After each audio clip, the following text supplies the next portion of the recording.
오늘 우리 아삽 찬양대가 또한 이제 사명이라는 찬양을 불렀는데, 또 하나님의 부르심 가운데 저희들이 있는데요, 우리 교회의 중요한 사명 중에 하나는 선교적 사명으로 지역을 섬기는 일입니다.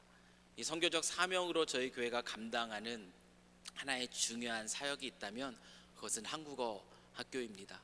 교회 학교는 다르게 또 이 지역에 있는 이 한인들 또는 한국에 관심이 있는 그러한 가정을 초대해서 그들에게 한국어와 또 한국 문화를 가르칩니다. 우리 교회 한국어 학교 거의 50% 가까이가 또 하나님을 알지 못하는 그러한 가정의 우리 자녀들입니다. 그래서 선교적 사명으로 저희들 이 일들을 감당하는데요, 우리 교사들이 필요합니다. 또 주님이 주시는 그런 사명을 따라서 믿지 않는 가정의 자녀들에게 또 하나님의 아름다움을 또 가르침 속에서 보여줄 우리 교사들을 초대합니다. 또 여러분 마음속에 또 부르시는 분들이 또 계신 줄 압니다. 그 자리에 함께 하셔서 우리 하반기 9월부터 시작하거든요. 또 미리 또 결단하시고 또 함께 모여서 준비함으로 또 가을을 시작했으면 좋겠습니다. 저희들 같이 인사 나누고요, 오늘 말씀 같이 나누도록 할게요. 반응은 여러분들 안에서 일어나기를 원합니다. 우리 서로 전후좌우 보시면서 우리 반갑게, 오늘도 함께 예배함이 기쁨입니다. 우리 반갑게 같이 한번 인사 나누겠습니다. 함께 예배함이 기쁨입니다. 네, 감사합니다. 누군가가 이런 말을 했습니다. 세상에서 제일 무서운 것은 살인이나 강도가 아니라 사람들의 편견이다. 여러분 이 말이 어떻게 생각하시는지요? 편견은 어떤 대상이나 어떤 사람에 대해서 충분한 정보나 경험 없이 한쪽만만 보고 판단하는 그런 편향된 견해, 이것이 바로 이 편견에 대한 어떤 사전적인 정의예요. 근데 이러한 편견이 얼마나 무서운지를 보여주는 역사적인 아주 극단적으로 드러난 한 예가 있습니다. 여러분 그게 무엇이죠? 그것은 바로 홀로코스트입니다. 히틀러가 이끄는 나치 정권에 의해서 이루어진 유대인 학살 사건도 편견의 극단적인 역사 속에 나타나는 한 사건입니다. 우리는 아마 다 이 편견으로부터 자유롭지 못할 겁니다. 우리의 나름대로의 그 판단으로 누군가를 또는 어떤 사물을, 어떤 대상들을 우리는 바라보게 되죠. 이 편견이라는 것이 왜 무서울까? 이 편견이 무서운 이유는 이 편견이 쉽게 깨지지 않기 때문에 그렇습니다. 우리 안에 있는 편견들이요, 쉽게 깨지지 않는다라는 것, 이것이 편견이 무서운 이유입니다. 이 편견이 쉽게 깨지지 않는 이유에 대해서 뇌과학자들이 설명하는 한 가지가 있는데, 그것은 무엇이냐면 확증 편향이라고 하는 뇌의 경향성입니다. 이것이 무엇을 의미하는가 하면은, 우리가 가진 어떤 신념이 있습니다. 어떤 신념을 지지하는 정보, 이 지지하는 정보에 대해서는 저희들이 쉽게 그것을 받아들이는 거예요. 그런데 반대로 우리의 신념을 반대되는, 우리의 신념과 맞지 않는 그 정보에 대해서는 무시하거나 왜곡함으로 받아들이는 뇌의 경향성, 이것이 바로 확증 편향이라는 건데요, 이걸 조금 쉽게 설명하자면은, 저희들이 어떤 사람이 있습니다. 어떤 사람을 좋은 사람이야 라고 저희들이 받아들이는 것이에요. 좋은 사람이다 라고 얘기하면 우리가 그 사람에 대해서 보게 될 때 무엇을 뇌는 보게 된다고요?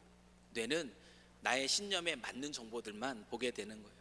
내가 좋은 사람이라 생각하면 그 사람의 좋은 면만 보게 되는 것이에요.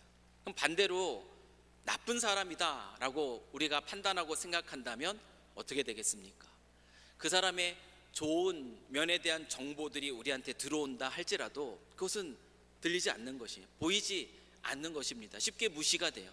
그러다가 나쁜 정보가 들어오게 될 때, 거봐, 내 신념이 맞지, 그렇게 정보를 왜곡하여 받아들인다는 것이죠. 그렇기 때문에 이 편견이라는 것은 계속적으로 강화가 되는 성격을 가지고 있다는 것이, 따라서 이 편견이라는 게 쉽게 깨지지 않습니다. 그래서 무서운 말이 있잖아요. 이 편견에 관한, 찍히면 죽는다. 여러분 왜 이런 말을 합니까? 편견이 바뀌지 않는다라는 거예요. 깨지지 않는다라는 겁니다. 편견은 쉽게 깨지지 않습니다. 1세기 유대인들에게도요, 그런 편견이 있었습니다. 1세기 유대인들이 이방인들에게 가지고 있었던 이 편견도 오랜 세월 동안 형성된 거로 쉽게 깨지지 않는 것이었어요. 유대인들은 자기 민족만 하나님께서 선택하셨다라는 선민의식을 가지고 있었습니다. 선민의식이 나쁜 것이 아니에요. 하나님이 나를 선택해 주셨다, 감사한 일이죠.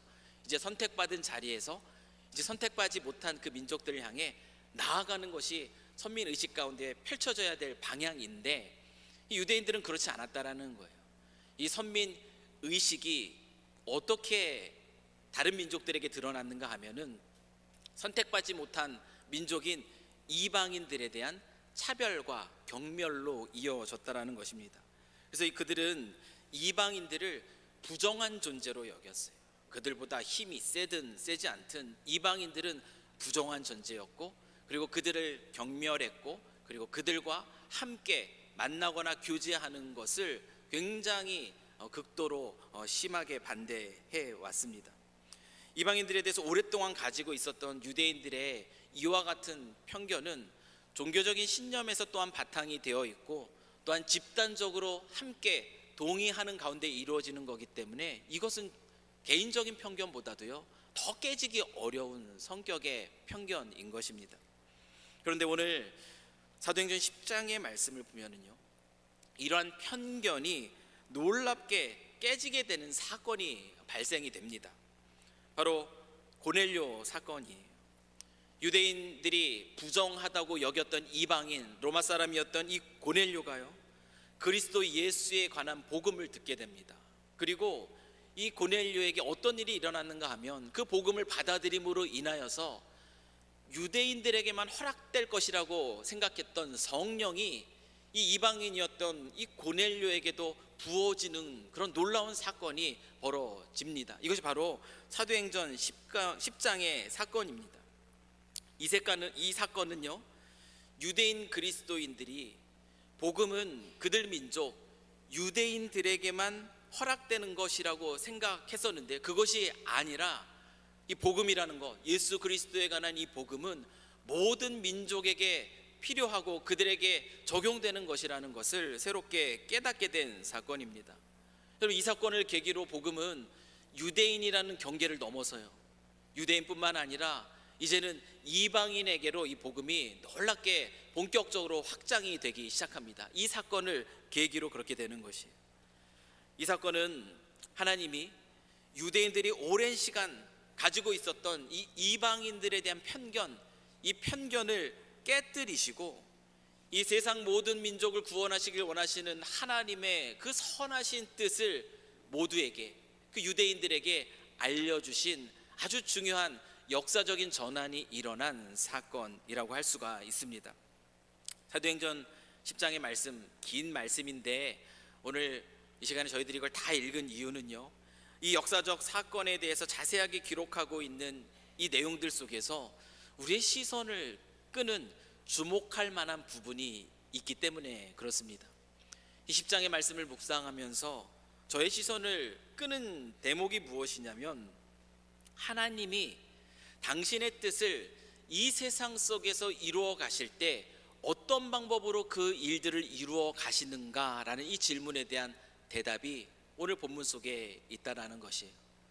하나님이 그 하나님의 선하신 뜻, 온 땅을 회복시키고자 하시는 그 하나님의 선하신 뜻을 어떤 방법으로 이루어가고 계시는가 보면, 오늘 본문은요 이렇게 말합니다.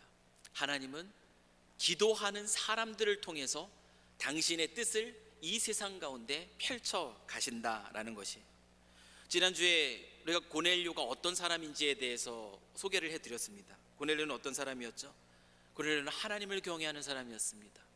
그리고 구제와 기도에 힘썼던 사람이었어요. 이방인이었지만 하루는 이 고넬료라는 이 하나님을 경외하는 이방인이 기도하고 있을 때, 습관을 따라서 정해진 그 시간에 유대인들에게 배워서 기도하고 있을 그때에 이 고넬료는 환상을 보게 됩니다.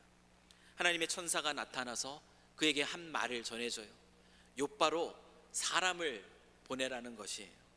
그래서 무두장이 시몬에 머물고 있는 베드로를 초청하라라는 그 음성을 이 기도 속에 이 고넬료는 듣게 됩니다.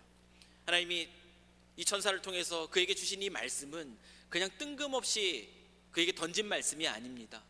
그의 기도가 하나님께 상달되었고 그 응답으로 주어진 기도의 응답이라고 얘기할 수가 있습니다. 고넬료는 천사의 말을 듣고 그리고 집안 사람들과 그 부하들 중에 몇을 이 욥바로 베드로를 초청하기 위해서 보냅니다. 한편 그 이튿날 이 고넬료가 보낸 이 사람들이 이 욥바라는 이 도시에 가까이 이를 그때에 베드로가 등장을 하게 되는데요. 이 베드로 역시 지붕에 올라가는데요. 왜 올라가는가 하면은 기도하기 위해서였습니다. 베드로가 기도하기 위해서 그 지붕에 올라가서 그때 그도 환상을 보게 됩니다.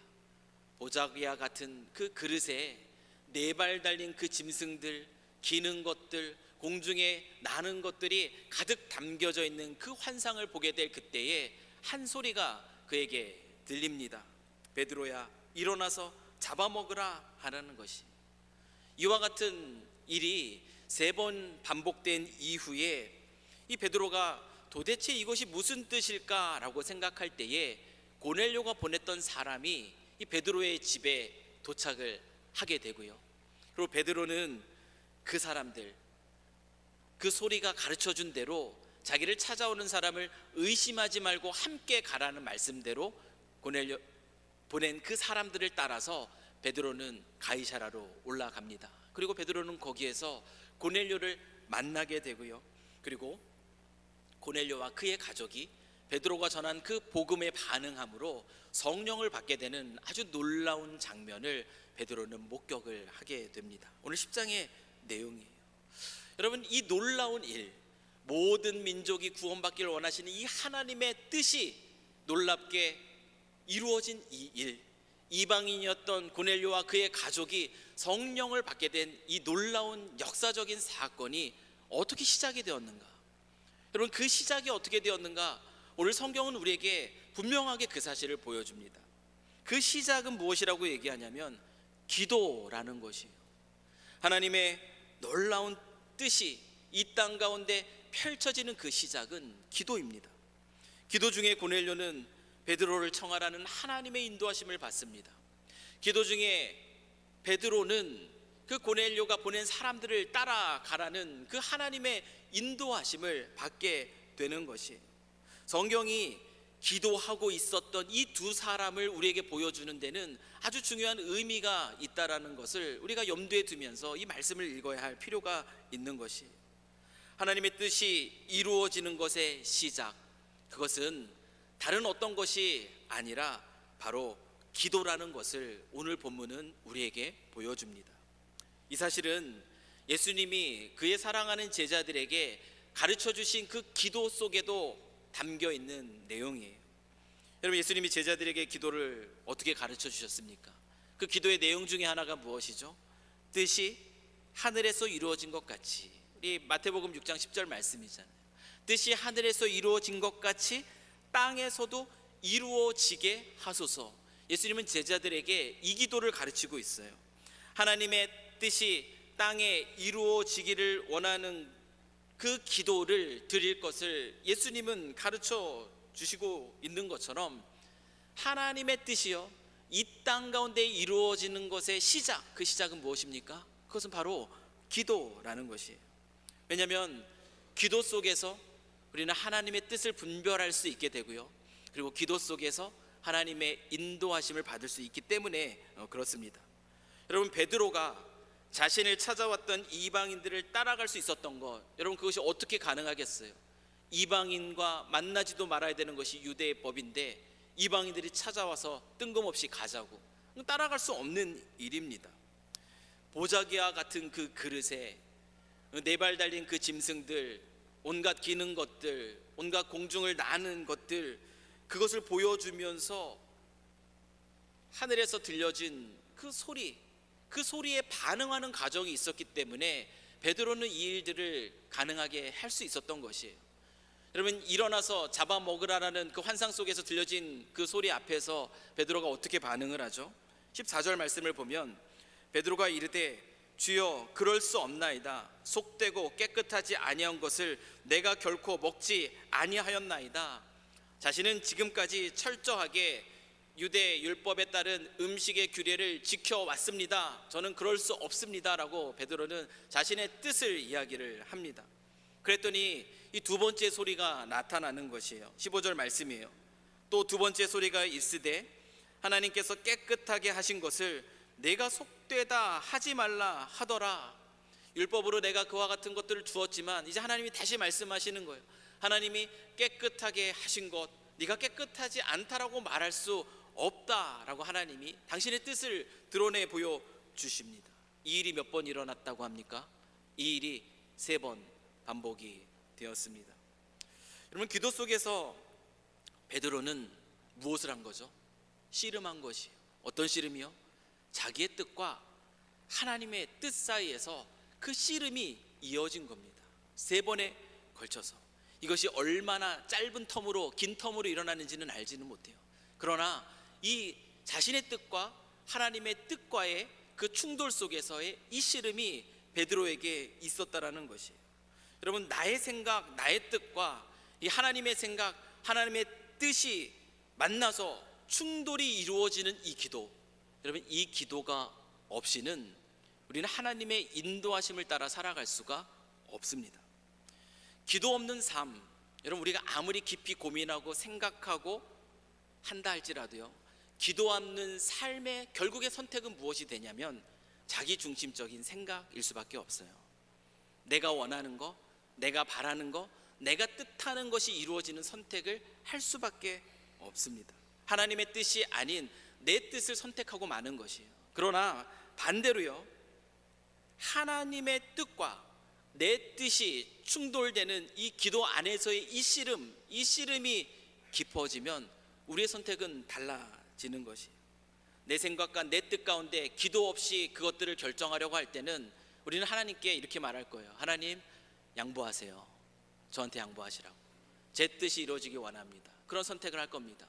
그러나 기도 속에서 이와 같은 내 뜻과 하나님의 뜻의 충돌이 깊어지면 우리는 어떻게 됩니까? 그때는 이 기도가 치열하면 치열할수록 결국은 하나님의 뜻 앞에 우리는 항복하고 맙니다. 하나님이 나를 좀 따라주세요. 내가 원하는 것 이루어 주세요. 대부분 우리의 기도는 그렇게 시작이 될 거예요.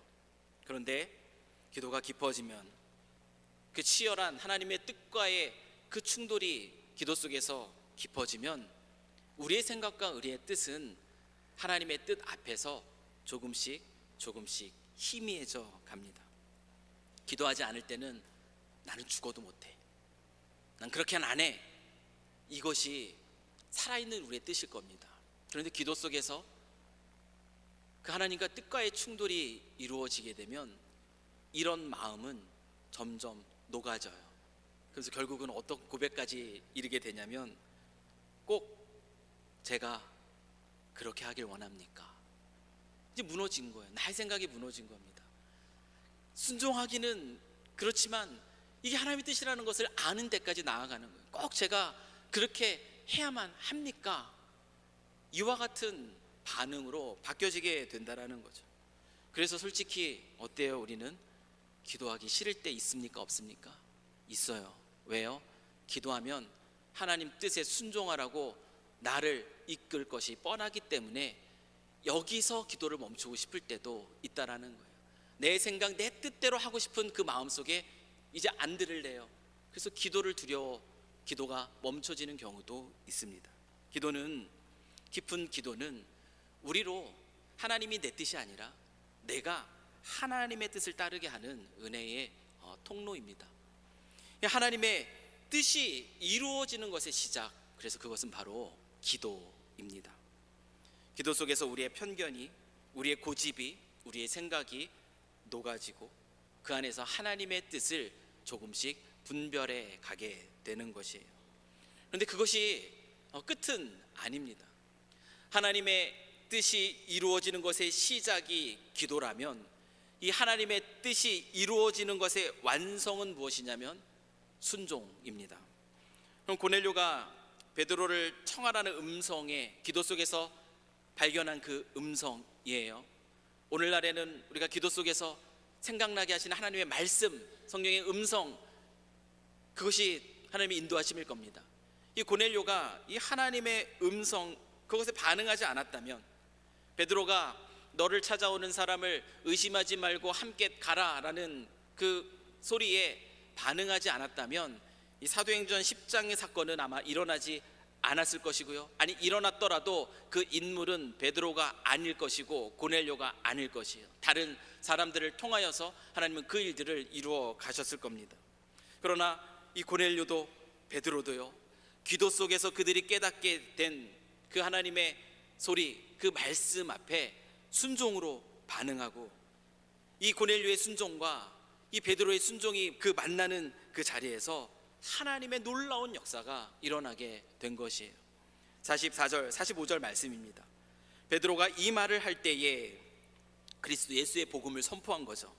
그때 성령이 말씀 듣는 모든 사람, 고넬료와 그 말씀을 들었던 고넬료의 온 집안의 식구들이에요, 그들에게 내려오니 베드로와 함께 온 할례 받은 신자들, 유대인 그리스도인들이 놀란 겁니다. 이 이방인들에게도 성령 부어 주심으로 말미암아 놀라니, 그들은 놀라운 하나님의 역사의 현장을 목도하게 된 것이에요. 순종을 통해 하나님의 뜻이 이루어진 역사적인 장면을 오늘 우리가 지금 보고 있는 것이에요. 아무리 기도를 통해서 하나님의 뜻을 깨닫는다 할지라도 순종하지 않으면 아무 일도 일어나지 않습니다. 여러분, 우리가 기도 속에서 하나님의 뜻을 깨닫게 되는 경우들이 어느 정도 있으세요? 그럼 꽤 많으시죠? 아마 꽤 많을걸요. 기도하면서 이게 하나님의 음성이야, 하나님이 나에게 이렇게 말씀해 주시는 것 같아, 나보고 이렇게 하래, 이렇게 가래, 이렇게 내려놓으래. 우리는 기도 속에서 많은 것들을 깨달을 거예요. 그러나 그것을 그냥 생각 속에만 내버려 둘 때, 순종으로 반응하지 않을 때 우리의 삶 속에 아무것도 일어나지 않습니다. 하나님의 뜻을 깨닫지 못한다면 순종할 수도 없어요. 그렇죠? 그런데 하나님의 뜻을 깨닫는 가운데 우리가 순종하지 못할 때가 많다라는 것이에요. 그냥 못하겠습니다랑요, 하나님의 뜻인 것을 아는데 근데 못할 것 같아요는 달라요. 하나님의 뜻을 아느냐와 알지 못하냐에 아주 큰 차이가 있습니다. 이 하나님의 뜻을 아는 것 같은데 우리가 순종하지 못하는 상황들 속에 우리가 자주 하는 말이 어떤 말이죠? 지금은 아닌 것 같아요. 그렇죠?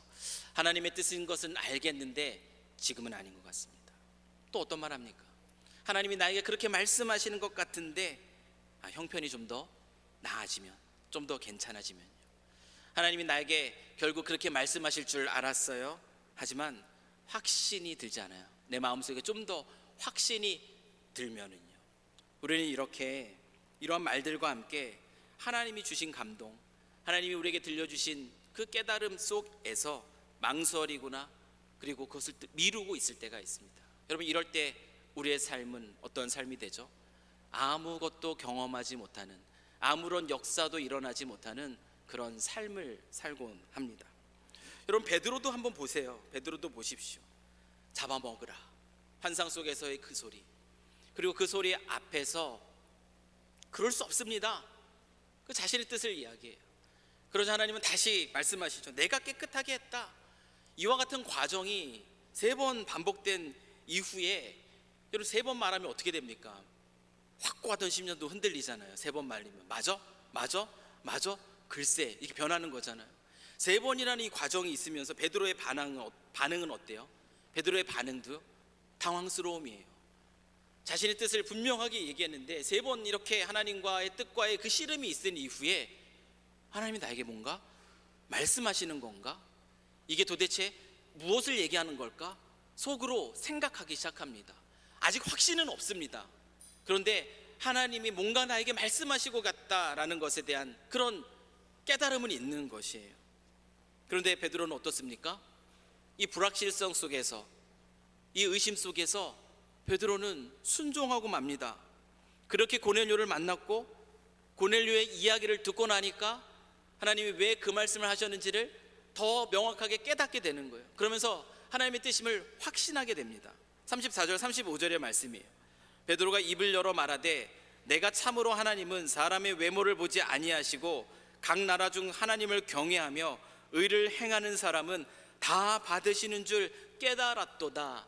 이때서 비로소 베드로는 하나님의 뜻에 대해서 확신을 갖게 되는 거예요. 그 확신 속에서 고넬료에게 복음을 전하고 고넬료가 성령을 받는 놀라운 역사를 베드로가 경험하게 되는 것입니다. 여러분, 순종은 무엇입니까? 이 순종이라는 것은 확신한 다음에 걷는 믿음의 걸음이 순종이 아니라는 것이죠. 오늘 우리가 그것을 보게 되는 거예요. 베드로가 확신한 다음에 이게 하나님의 뜻이 이것이었군요, 확신한 다음에 걷지 않았어요. 이게 무슨 뜻일까 당황 속에서 생각할 때에 그는 걷습니다. 그리고 나중에 순종한 이후에 확신하게 되었다라는 것이, 다시 말씀드립니다. 순종은 확신 다음에 걷는 걸음이 아니고요, 순종은 의심 가운데에서 내딛는 걸음이에요. 하나님이 나에게 말씀하시는 것 같아, 불확실이잖아요. 그런데 그렇게 나에게 주시는 것 같아, 이 의심 속에서도 내딛게 되는 것, 이것이 바로 순종이라는 것이죠. 하나님은 이러한 순종의 걸음을 걷는 사람들을 통하여서 이 세상 속에 하나님의 놀라운 뜻이 이루어지게 하셨습니다. 과거에도 그리고 지금도 하나님은 이 일들을 이루어 가신다라는 것이, 순종하는 사람들이 하나님의 뜻이 이 땅에서 이루어지는 것에 참여하는 영광을 누리게 하는 방식으로 하나님은 하나님의 뜻을 이 땅 가운데 지금도 펼쳐가고 계신다라는 것이에요. 여러분, 물론 이와 같은 순종이 항상 쉬운 것 아니에요. 우리가 많이 깨닫는 것만큼 바로 즉각 순종하지 못하는 이유가 바로 여기에 있습니다. 저도 마찬가지예요.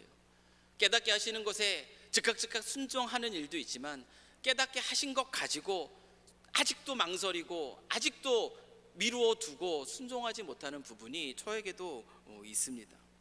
근데 오늘 우리가 그런 우리 자신의 모습들을 보면서 다시 한번 명심해야 될 것, 이것은 저에게도 주는 말씀이시고 여러분에게도 주시는 하나님의 말씀이에요.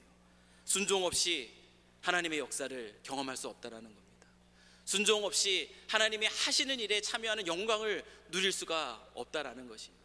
그리스도인이 누릴 수 있는 큰 영광 무엇이에요? 오늘 찬송을 제 말씀 본문을 가지고 정하시는지 모르겠지만 너무나 잘 맞아. 하나님의 영광을 보리라, 사명 앞에서. 여러분, 이것은 하나님 앞에, 부르심 앞에 순종하는 삶이 누리는 축복입니다. 그것이 그리스도인 이 땅에서 누릴 수 있는 축복이라는 것이요. 사랑하는 성도 여러분, 하나님은 오늘도요, 죄로 인해 깨어지고 망가진 회복이 필요한 이 세상 속에서 당신의 선하신 일들을 이루어가기를 원하십니다. 고넬료와 베드로의 이 모습에서 우리가 본 것처럼 하나님은 당신의 그 선하신 뜻을 지금까지 하나님께 겸손히 나와 기도하는 사람, 그리고 하나님의 뜻에 순종으로 반응하는 사람들을 통하여서 놀랍게 이루어 오셨어요. 이방인에게 복음이 전해지는 역사적인 전환도 이렇게 기도 속에서 순종하는 사람들을 통해서 이루었고요, 그리고 기독교 역사 속에 수많은 놀라운 일들이 다 이와 같이 기도 속에서 순종하는 사람들을 통해서 이루어져 왔다라는 사실입니다.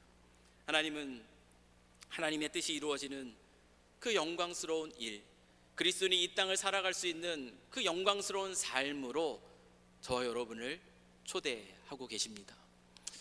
여러분의 마음속에 하나님이 주셨지만 아직도 망설이고 있고 또 아직도 미루고 있는 부분이 무엇인가?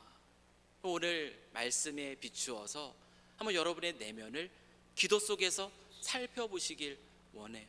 그리고 여러분의 뜻과 하나님의 뜻의 충돌이 더 깊어지고 치열해지는 그 기도의 자리로 나아가길 원하고요, 그리고 하나님의 뜻에 항복함으로 순종 속에 하나님의 영광을 보는 삶이 여러분의 삶이고 저의 삶이 되기를 이 시간 주님의 이름으로 간절히 축원합니다. 여러분, 잘 산 인생이 어떤 인생이겠습니까? 여러분, 잘 산 인생은 그런 인생인 것 같아요. 지금 멋들어진 인생이 잘 산 인생이 아니라 죽음 앞에 두려움 없는 인생, 죽음 앞에 부끄러움 없는 인생이 잘 산 인생 아니겠어요? 지금 아무리 화려해도, 지금 아무리 대단해 보여도 죽음이 두렵고 죽음 앞에 부끄러울 수밖에 없다면 그것은 잘 산 인생이 아닐 것입니다. 오늘 이 하나님의 뜻이 순종하는 사람을 통하여서, 기도하는 사람을 통하여서 놀랍게 이루어진 이 사건이 지금 그리스도인인 저와 여러분에게 유의미한 사건으로 다가오는 이유가 바로 여기에 있습니다. 잘 산 인생은 어떤 인생인가? 우리의 삶의 현장이 하나님의 뜻이 이루어지는 놀라운 역사를 경험하는 현장이 될 때 우리는 잘 산 인생을 살아가는 거예요. 세상이 원하는 것을 추구하며 따라가는 인생이 아니라 하나님의 뜻이 나를 통해 이 땅에 이루어지는 인생을 살아가며 그곳에서 하나님의 영광을 보게 되는 인생, 여러분 그 인생이 어떤 인생? 잘 산 인생인 것입니다. 그러한 인생을 우리가 어떻게 살아가겠습니까? 내 뜻이 아니라 하나님의 뜻이 내 삶 속에 더 선명해지는 인생을 살아가는 삶의 비결은 기도입니다. 그래서 오늘 말씀의 제목이 역사는 기도 가운데, 그 뒤에는 시작되고 완성된다. 너무 길어서 그건 빼버렸어요. 역사는 기도 속에서 이루어집니다. 여러분 기도의 열기가 여러분의 삶 속에 식지 않게 하십시오. 가끔 우리 안에 기도의 열기가 너무 식어져 버려지지 않은가, 그 마음이 너무나 안타까울 때가 있어요. 여러분 기도의 열기가 여러분의 삶에 식지 않게 하십시오. 기도 속에서 치열하게 여러분의 뜻과 하나님의 뜻이 충돌하게 하십시오. 그리고 여러분의 본성이 하나님의 뜻 앞에 항복되어서 그 뜻에 순종하는 삶으로 나아가게 하십시오. 기도가 우리 안에서 이루는 놀라운 일이 바로 그것입니다. 날마다 기도 속에서 하나님의 뜻을 분별하고 아무리 작은 것이지, 그리고 순종, 기도 속에서 순종할 수 있는 힘을 공급받아서 하나님의 뜻이 여러분의 순종을 통해 여러분의 삶 속에 놀랍게 이루어지는 복되고 아름다운 삶을 살아가실 수 있기를 주님의 이름으로 간절히 축원합니다. 아멘. 기도하겠습니다. 사랑과 은혜가 풍성하신 하나님 아버지, 오늘도 우리를 부르셔서 주님 앞에 나와 예배하게 하시니 감사합니다. 예배의 자리는 우리의 삶의 방향이 하나님께 다시 맞춰지는 자리입니다. 오늘 이 시간 우리의 삶을 통해 하나님의 선하신 뜻이 이 땅 가운데 이루어지게 하는 인생이 참으로 복되고 아름다운 인생임을 다시금 깨닫습니다. 저희로 항상 기도하게 하사 하나님의 선하신 뜻을 분별하게 하시고 분별한 그 뜻에 또한 순종함으로 나아가게 하사 하나님의 뜻이 저희를 통해 이루어지는 영광을 누리게 하여 주시옵소서. 영원을 바라보는 삶, 죽음 앞에서 두렵고 부끄럽지 않는 제대로 사는 삶의 이유가 되시는 우리 구주 예수 그리스도의 이름으로 기도드립니다. 아멘. 네, 이어서 진급식을 시작하도록 하겠습니다. 진급식을 시작하기 앞서